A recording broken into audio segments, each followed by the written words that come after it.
a teenage film snob, baby. I was a teenage film snob, baby. Welcome back to I Was a Teenage Film Snob. I'm James Chalmers, your friendly neighbourhood film snob. And contrary to my initial plans, I have not yet recorded an episode with anyone other than myself this year. The plan was to get a Best of 2026 episode going with Nick and Maddie, and we are recording it at the end of March. So that's all booked in. We just haven't had time to get together yet between our crazy schedules. Maddie with her full-time job or her new work schedule, me with a new baby, and Nick with moving house and stuff like that. So we are going to get there. You don't have to worry. The pod squad will reunite sooner than you think. As for my interview with Roy, Jacob Honeybrook, that had to get pushed back because my daughter was in the emergency room, so that kind of caused some problems as well. My daughter is fine, but it just, at the time of recording, kind of caused some issues as well. And I am working on getting a couple more guests on. A returning filmmaker, I've just been kind of talking to him. He's got a new film out and it's about to hit VOD, I think, in the next week or so. So I'm going to have him back on the show shortly. And a new guest, an actress I've been speaking with for the last 6 to 8 months, maybe a little bit longer. And it's been a crazy negotiation with both of our schedules, but we are just about there. We were meant to record the other day, and then she was impacted by some pretty severe storms. So there are shows with more than just me on it coming. It's just taken a little bit longer. There's also another actress I've been in touch with who seemed quite eager to come on the show. She was very enthusiastic about my request, but is in the middle of shooting a new film at the moment. So once that wraps, hopefully I'll get her on as well. Obviously, until these things are locked and recorded, I'm not releasing names because there's nothing more embarrassing than saying, hey, we're going to have this person on the show, and then it doesn't happen. I have made that mistake in the past, so we will just wait and see. But things should be getting a little bit more normal soon. So instead, this week, we will continue with my kind of side projects, which is talking about the weight loss stuff, and also talking about the video game project I've been working on, trying to play some more of my childhood video games. So we'll talk about that a little bit. There's also another project I've been doing with my family, which I'll touch on. I don't know whether I'm ever going to release that stuff, but I'll talk about it here a little bit. And there's some other little things going on. So again, probably a shorter episode for sure. The good thing about not being able to record with Nick and Maddie just yet is that I have had the chance to watch a few more movies from 2025. So I got my hands on The Running Man. I haven't watched it yet, but that was my most anticipated film of 2025. So now that I have it, I can watch it, and hopefully it'll show up in my top 5, but we'll see how we go. So starting off with the weight loss stuff, we'll get that out of the way because I know that can be, for some people, a little bit boring, a little bit of medicine, that sort of thing. I think the last time I recorded, I was closing in on being 6 kilos down, or maybe just hit 6 kilos. It's been a tough couple of weeks. With my schedule, I think I talked about it. I'm mainly losing weight through eating in a calorie deficit, which is fine, but a calorie deficit only goes so far, and it can be quite a slower method of weight loss, which is fine because, it's better to do it safely and, not lose too much too quickly. But there were a couple of weeks over this is about my last recording, where it was moving very, very slowly. And some days it felt like I was working really hard and seeing no movement at all. So last week I decided to just make sure I was hitting 10,000 steps per day. We've got a walking pad, which I was using in my office on my lunch breaks and stuff like that. But now that my son has his own bedroom, I've moved it back into the house so my wife can use it, and I can also use it at night. So I finish work, look after the kids, have dinner, that sort of thing. And then once my wife goes to bed, I put on some TV or a movie, and I walk to 10,000 steps. So if I've had a good day, I don't have to walk for too long. If I've had a not so good day, I walk for a lot longer. I think the most I've had to do in a session from 9 o'clock onwards is about 7,500 steps. And that was tough, for sure. So by increasing my movements to 10,000 steps per day, I am finding that things are moving a little bit quicker, which is good. So now I'm down over 7 kilos, which is about 15 pounds approximately. So I'm officially a quarter of the way to my goal, which isn't too bad. I've been doing this for about 2.5 months now. We're halfway through March, and I started in the first or second week of January. So for 2.5 months, losing 7 kilos isn't too bad. It's less than a kilo a week, but that's okay. Like I think they say that the healthiest way to lose weight is about half a kilo or a pound a week. So 14 weeks is 2.5 months. So I'm right on track. You know, that's pretty good. I'm noticing some really nice changes in terms of my just day-to-day physical health. I think I talked about last time, I no longer have my gastric cough, which is really nice. That's been a huge change. You know, being able to eat a meal, eat anything, and not being like a coughing fit for 20 minutes afterwards is life-changing. You know, it's just crazy, like how long I put up with it. I had that cough for, I want to say, 3 years, and like every time I went to the doctors, they're like, it's just gastric, you know, you got to lose weight. And I didn't try to lose weight. I just kept eating everything I wanted to. So that's been the biggest change. Clothes are continually fitting more. I put on a new pair of shorts a couple of weeks ago. When I say new, I mean it's an old pair of shorts, but they didn't fit me for years, and now they fit. But they're getting to the point now where they're starting to kind of slip down a little bit. So I went from a size 36 or 38, I think, in a short down to a 34. And the 34s are now getting loose. So that's been really nice as well. T-shirts are fitting better and fitting, like they look nicer as well. They're not just like kind of clinging to every crevice of my body.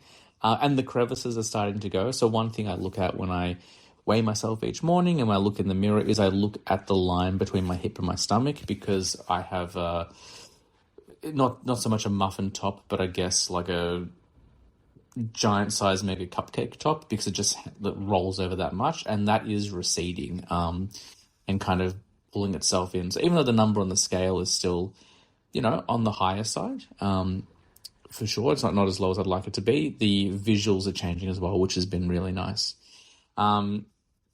What else can I say? I'm sleeping better. Oh my goodness. Last night I slept, when I put my head on the pillow and I slept for 4 hours, and then I woke up and swapped with my wife, and she started looking after our son, and I slept in the bed, and I hit the pillow and fell asleep again. I slept all the way through till just about 8 a.m. So my sleep is getting better, and I believe my snoring is reducing. On the night that my daughter went to the ER, before we took her to the hospital, before I took her to the hospital, she wanted me just to kind of lie in bed with her and just give her a cuddle and stuff like that. And I fell asleep in the bed, and when I woke up, I asked her if I'd been snoring, and she said no. And that's the first time she's ever said that, because normally she's hitting me and telling me not to snore. So yeah, it's been really good. I just want to.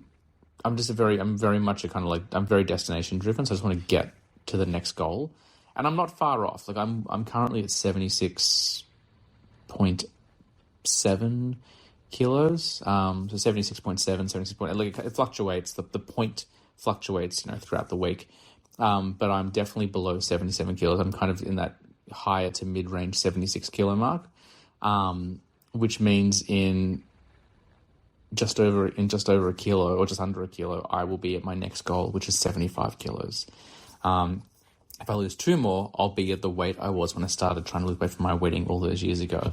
Because I put on so much more weight after I got married. So the weight loss journey is going well. My legs is the other thing. That's the other thing. I was in the bath last night, and the only reason I was in the bath, I don't really like having baths, but we have 2 bathrooms, and the shower in my children's bathroom, it leaks. So, but if I'm on the treadmill for 45 minutes, I'm going to be sweaty. So I just have a bath, just to like, you know, get the sweat out of my hair and off my skin and stuff like that, even though I am lying in it. And I was looking at my legs in the bath last night, and my thighs, like my upper legs, are not jiggling. You know, they're tighter, which is quite nice. And that's just from all the walking. You know, everything's kind of tightening up. So, yeah, it's been a really positive couple of weeks. The changes with the movement obviously has helped as well. If you can hear my dog barking, I apologize. She's insane. But the weight loss journey has been good. And I was talking to a friend a few weeks ago, and she was saying, maybe I talked about it in the last episode, I can't remember, but she was talking about how good it is that I'm sharing all of this, because most people, particularly men, when we work out and lose weight and stuff like that. We really just focus on the before and after pictures and not the journey in between. And she was saying how she really liked what I was doing and thinks it's important that the journey is shown because the journey is the hardest part. I'll be honest, the journey for me hasn't been that difficult. If I can get into a routine, I can be really disciplined. Like with this, I'm just counting calories. So, I'm still eating, foods that, are sometimes foods, like I have some lollies every day, that's kind of like my little treat. I've got a bag of sour worms because they're incredibly low calorie. You can have, I think it's 3 or 4 sour worms and it's not even 10 calories. So, I kind of have those there and that's kind of my little treat each day. Zero sugar cola has been a lifesaver because it's like 0.3 calories per 200 mils. So I would have to drink liters of the stuff before it really made an impact on my eating plan. So, it's been really positive. And, I'm just digging it. I'm destination driven. So I just want to get to the next goal and the next goal. I just want to get to the point where I look and feel the way that I want to look and feel. But it's definitely been a huge improvement. So that's the weight loss stuff. We won't go into any more stuff there. There's not been, I don't think, anything else I need to kind of talk about there. So last time I talked about a new project I'm doing this year, which is I'm just trying to play more video games. I've always been a video game kid, and I've been wanting to play the stuff that I've owned forever and never finished, and in some cases haven't even started.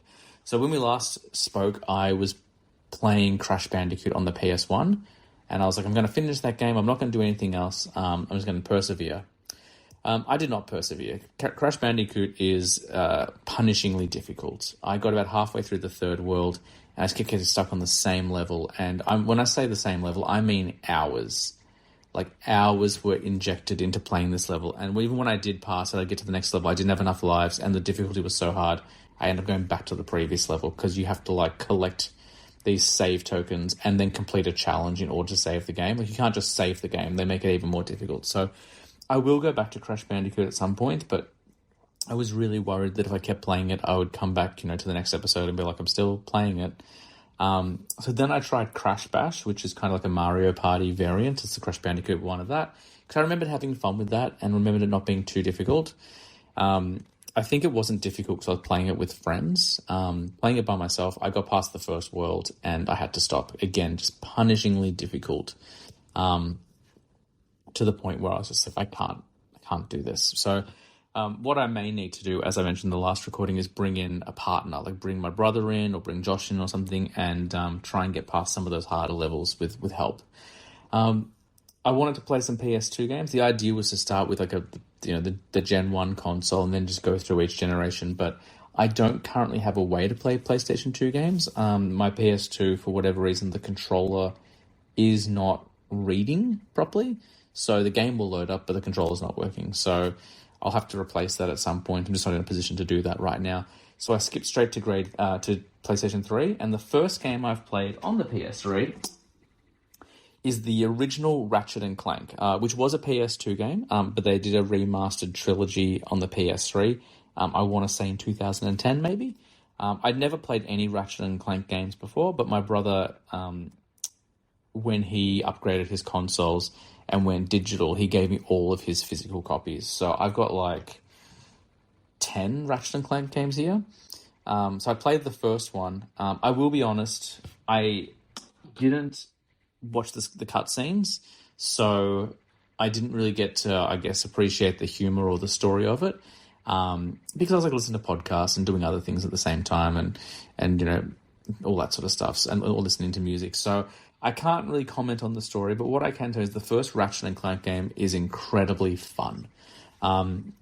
It's a really good platformer. I don't know, I guess it would have come out after Mario 64. Mario 64 is kind of the original 3D platformer in terms of an open world. Like Crash Bandicoot was obviously a 3D platformer, but it was very much on one track. But Super Mario 64 is an open world platformer in 3D.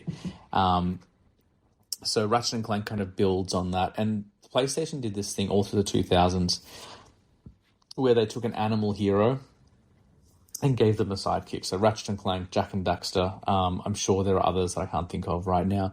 But I was keen to give it a go. And yeah, it's just fun. It's really fun. The difficulty, I would say, is easy to moderate. The first day I played Ratchet and Clank, I want to say I put like 4 hours into it, and I got probably halfway through the game. It was just really smooth playing. And like, I'm not the kind of person who's like, oh, if it's too easy, it's not worth playing. Not at all. Like, I'm at an age where I don't have a lot of time for video games. I don't have a lot of time to do it. And that's why I'm doing this kind of like side podcast or like these little episodes, so I can, play more, because I miss playing video games as much. I've got 2 kids, and one of them loves playing PlayStation. My daughter loves playing PlayStation, but she only wants to play her game, so I very rarely get to play the PlayStation. So I'm making time, like when she goes to sleep, to play these and stuff like that. And I liked that it wasn't too difficult. It's very intuitive. The camera was a little bit annoying, but that's pretty common for a game of its era, so I'm not too worried about that. One of the most fun things about the game is all the different weapons you can get. Like, you start off with just a wrench, which you can use as a melee weapon, or you can throw it, and then you can start buying guns. And there's like a blaster, there's like a homing missile, there's like a self-guided rocket where you go into the POV of the rocket. There's a grappling hook. There are some weapons I didn't get. I didn't realize until late in the game that you should probably try and buy as many weapons as possible, because you'll need them for the final boss. And each world, is kind of its own thing. Like, they're kind of the same but different. Like, it's not, for me, it doesn't feel particularly inventive, but I imagine for its time, when it came out, it would have been quite different from a lot of other platform games. So you play as Ratchet and Clank. You go from world to world, collecting parts and machines, and trying to find this guy named Drek, who wants to blow up Ratchet's planet. As I said, the difficulty is mostly easy. There are a couple of hard levels. There's one level where you go to like a resort, and there's these like pufferfish that keep like chasing you, and then that's easy until you get onto a boat, and then you've got like limited place to move, and they're just spiking you everywhere. So that was quite difficult. There was like a race level I had to do. The first race was quite easy, but the second race took me about 15 attempts, maybe more, because I just kept quitting. Like, if I didn't get a good start, I would just quit and start again. And the final boss battle, probably the most difficult part of the entire game. I was playing it the other night, last night actually, and I was like, man, I'm just not going to be able to beat this boss for a while. I'm going to save up my bolts and get a really powerful weapon. And it was when I finally admitted defeat that I won the game. But it was really fun. It was really rewarding. I felt like my practice and hard work rewarded me for my efforts. I didn't like look up cheats or codes. I don't even know if there are cheats or codes for those games, but I wasn't like interested in that. I know that like modern games, there's a lot of workarounds, and the games tend to be a little bit easier. This definitely would have challenged me a lot. If I played it when it first came out, I would have been in my early teens, and I would have really struggled with it, which you tend to do when you're younger. But all in all, I found it to be a really enjoyable platform game, and a pretty quick playthrough. Once I kind of got my head around some of those harder challenges, it was a pretty easy playthrough. So I really enjoyed it. I didn't worry about collecting all the collectibles. So like, you got to collect these golden bolts. I didn't really dive into that. I'm sure there's a reward for it, but for me, it's not about with this project anyway, it's not about getting the trophies. It's not about getting all the accolades. It's not about 100%ing. It's just about going from start to finish and completing the game and the main story, because I'd never done that before. So that's one game down. I finished Ratchet and Clank. Next up, I am going to skip Ratchet and Clank 2 for the time being, because there's so many of them. I feel like if I just play like 10 Ratchet and Clank games in a row, I'm going to get bored of them. So next up, I'm going to play a game that my sister bought me, I want to say 15 years ago. And it is Captain America, the First Avenger. Oh, no, sorry, Captain America Super Soldier on the PS3. So this would have come out around the time of the movie. In fact, it's even voiced by Chris Evans. So I've actually never played this. She bought it for me. I had every intention of playing it, and I just never got to it. So I'm pretty keen to give it a go. I've just been watching all the Marvel movies. I'm still working through them. I'm currently watching Falcon and the Winter Soldier as we speak. So I'm definitely in the mood to play a Captain America game. I've never played a Captain America game before. The only time I've played as Captain America in anything is in the Lego games. And those Lego games are really, really fun. But I have played those to death. So I'm going to give this Captain America game a go. And by the time I record next, hopefully I'll have finished it and I'll have some more to talk about. But yeah, that's where we're up to. So those are my games. That's my weight loss. I don't know if I need to bore you with anything else with this episode. Yeah, movie talk is coming up. Next episode will likely be the best of 2025 because we're recording that actually, you know what? It's going to come out. I reckon it's going to come out Easter weekend. We're recording it on the final Sunday of March, so I won't drop that episode the same day we record it.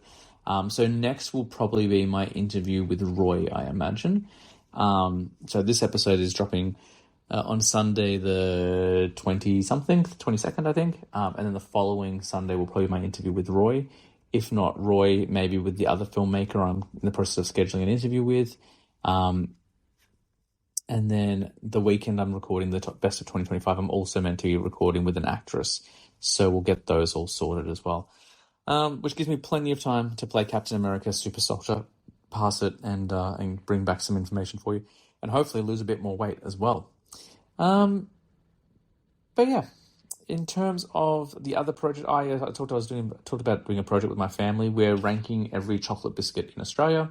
My daughter came to me a few weeks ago to me and my wife and said, "Mum, Dad, what's the best chocolate biscuit?" And we didn't know the answer. We were like, "Well, we like these, but we don't know what the best one is." So I came up with the brilliant idea to buy a different packet of chocolate biscuits every week, sit down, eat them, and give them a score. And we're actually recording all of our data as well. So as we taste test them and score them, we are recording them. So I do have audio of that. I don't know whether I'm going to release it as a podcast or not. It might just be for our own enjoyment. But we'll see how we go. You know, like maybe I will need to record a podcast or use that as a podcast. Maybe I'll be so short of episodes for this movie podcast that I bring the snack one in. We'll see how we go. But anyway, that's it. That's the video game stuff. That's the weight loss, and that's the biscuits. We will be back very soon with some movie talk. Next time it won't just be me. Hopefully it'll be actually another human being that you'll enjoy listening to. But thanks for checking it out. Hopefully you dug it. Hopefully there was a nice response to the first episode. I've had quite a few downloads of that one, which I was surprised by. But I think people like hearing the journey of weight loss, not just the successes, but the struggles and kind of the problem solving of it all. So I'm going to keep doing it. Hopefully I'll be able to keep giving you guys good news, but if I have any trouble with it, if I struggle with anything, I'll let you know there as well. But that's it for this week's, oh my goodness. That's going to do it for this week's episode. Oh my God, stop. Someone is calling my iPad of all things. I apologize. I won't be able to edit that out, so just enjoy that weird sound clip. That's going to do it for this week's episode of I Was a Teenage Film Snob. Thanks for checking out with me, and I'll speak to you guys next week.